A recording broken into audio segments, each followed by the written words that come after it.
Hello guys, ഇത് നമ്മുടെ ഒരു 2 പുലിവാകയും ആൽബിനോ ക്യാറ്റ്ഫിഷും കിടക്കുന്ന ടാങ്കാണ്. ഇത് നമുക്കൊന്ന് ക്ലീൻ ചെയ്യാൻ ഇന്നത്തെ പരിപാടി. നമുക്ക് ഇതിൻ്റെ വളർച്ചയും കാര്യങ്ങളും ഒന്ന് ചെക്ക് ചെയ്യാൻ വേണ്ടിയാണ്.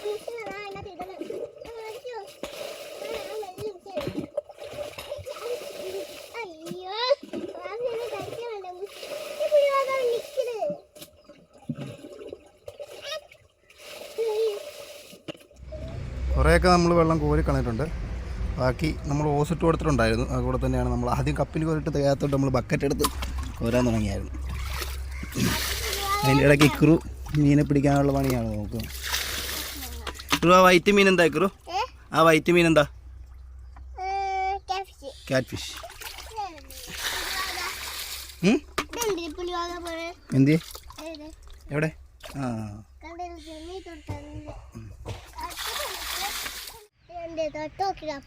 അതെന്തൊക്കെയാ ഇക്രു അതിനകത്തുള്ള?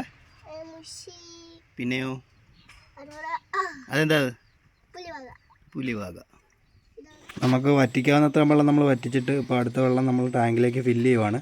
അപ്പോൾ അതിനു മുമ്പ് സൈഡിലൊക്കെ വെള്ളം അടിച്ച് എന്താണെന്ന് വെച്ച് കഴിഞ്ഞാൽ സൈഡിൽ ഈ മഴ പെയ്യുമ്പോൾ തെറിക്കുന്ന ചെളിയും മണ്ണും ഒന്നും കുളത്തിലേക്ക് ഇറങ്ങാതിരിക്കാൻ വേണ്ടിയാണ് നമ്മൾ സൈഡിൽ വെള്ളം ഒഴിച്ചത്. നമുക്കിനി ഇതിനെ ഒന്ന് പിടിച്ച് നോക്കാം. നമുക്ക് സൈസ് വല്ല വ്യത്യാസം വന്നിട്ടുണ്ടോ, ഗ്രോത്ത് ഉണ്ടോ എന്നുള്ളത് നമുക്ക് അറിയണമെങ്കിൽ ഒന്ന് പിടിച്ച് നോക്കിയാൽ നമുക്ക് അറിയത്തുള്ളൂ. നമ്മളിടുമ്പോൾ 6 ഇഞ്ച് പ്ലസ്സേ വളരായിരുന്നുള്ളൂ. ഇതിപ്പോൾ ഒരു 8 ഇഞ്ച് വരെ വളർന്നിട്ടുണ്ട്. കുഴപ്പമില്ലാത്ത ഗ്രോത്ത് ഉണ്ട്. അതുപോലെ നമുക്ക് ഈ ക്യാറ്റ് ഫിഷിനെയും കൂടെ ഒന്ന് പിടിച്ച് നോക്കണം. പക്ഷേ ഇവനെ പിടിക്കുമ്പോൾ ശ്രദ്ധിച്ചില്ലെങ്കിൽ നമുക്ക് നല്ല പണി കിട്ടും. കാരിയുടെ പോലത്തെ മുള്ളാണ് ഇതിൻ്റെ സൈഡിലുള്ളത്. കുത്ത് കിട്ടിയാൽ കിട്ടിയതാണ്. 2-3 തവണ കിട്ടിയിട്ടുണ്ട്. പക്ഷേ ഇക്രു എത്ര തവണ പിടിച്ചിട്ട് കുറേ തവണ പിടിച്ചിട്ടുണ്ട്. ഇക്രുവിന് ഇതുവരെ കിട്ടിയിട്ട് ഒരു പ്രശ്നം ഉണ്ടായിട്ടില്ല.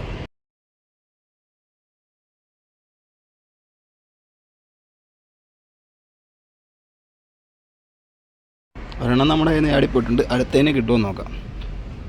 വലിയ രീതിയിലുള്ള ഗ്രോത്ത് ഒന്നും വരുന്നില്ല. കാരണം നോർമൽ ക്യാറ്റ് ഫിഷ് പോലെ ഇത് അത്രയും പെട്ടെന്ന് വലുതാകുന്നതല്ല ആൽബിനോ ക്യാറ്റ് ഫിഷ്. അതും കയ്യിൽ നിന്ന് പോയിട്ടുണ്ട്. അപ്പോൾ ഇനിയിപ്പോൾ നമുക്ക് കുളത്തിലേക്ക് ഫുള്ള് വെള്ളം നിറച്ചിട്ട് ബാക്കി നമ്മൾ കാണിക്കാം. ഇവർക്ക് നമ്മളെപ്പോഴും കൂടുതൽ ലൈഫ് ഫീഡ് തന്നെയാണ് കൊടുക്കുന്നത്. കാരണം നമ്മുടെ വീടിൻ്റെ തൊട്ടുപുറകിൽ ചെറിയ തോടുണ്ട്. അതിൽ നമ്മൾ കുടുക്കിട്ട് വെച്ചിട്ട് ഡെയിലി മീനെ പിടിച്ച് ഇവർക്ക് കൊടുക്കുക ചെയ്യുന്നത്. ഇവരത് കഴിക്കുന്നൊക്കെ കൊണ്ടൊരു കുഴപ്പമില്ല. ഹാൻഡ് ഫീഡ് എടുക്കാൻ തുടങ്ങിയിട്ടില്ലെന്നുള്ളേ ഉള്ളൂ. അപ്പോൾ വീഡിയോ ഇഷ്ടപ്പെട്ടാൽ എല്ലാവരും ഒന്ന് സബ്സ്ക്രൈബ് ചെയ്യുക, ഷെയർ ചെയ്യുക. Thank you.